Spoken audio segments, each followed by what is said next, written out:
ജനങ്ങൾ മാറി ചിന്തിക്കും എന്നുള്ളതാണ് ഒരു വിശ്വാസം. പിന്നെ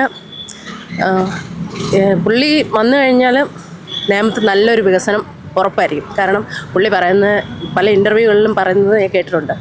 അപ്പോൾ അതിൽ വരുന്ന യുവജനങ്ങൾക്ക് തൊഴിൽ സാധ്യതയും അതല്ലാതെ മറ്റു രീതിയിലുള്ള ഇമ്പ്രൂവ്മെൻറ്റ് നമ്മുടെ നാടിന് ഉണ്ടാവും.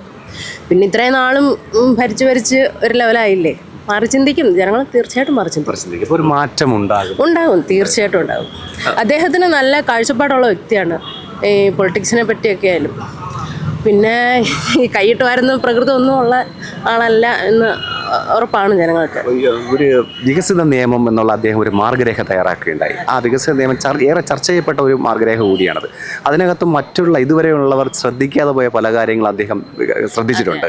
അപ്പം അത് അദ്ദേഹത്തിന്റെ ആ ദീർഘവീക്ഷണത്തിന്റെ ഒരു ലക്ഷണമല്ലേ? അതെ, തീർച്ചയായിട്ടും. അപ്പോൾ അത് യുവജനങ്ങൾ അദ്ദേഹത്തെ അതന്നെ കൂടുതലായിട്ടും യുവജനങ്ങൾക്കാണ് മുൻഗണന. അവരാണ് ഇത് മാറി ചിന്തിക്കുന്നത്. ഇതുവരെയും ഇപ്പം എൽ ഡി എഫുകാർക്ക് അവർ തന്നെ വോട്ട് ചെയ്യും. പക്ഷെ ഇനി വരുന്ന ഒരു ജനറേഷൻ ഉണ്ടല്ലോ, അവർ തീർച്ചയായിട്ടും മാറി ചിന്തിക്കും. അപ്പോൾ ഈ തെരഞ്ഞെടുപ്പിൽ ജനങ്ങൾ അദ്ദേഹത്തെ കൈവിടില്ല, ഉറപ്പായിട്ടും ഒരിക്കലും മിസ് ചെയ്യില്ല.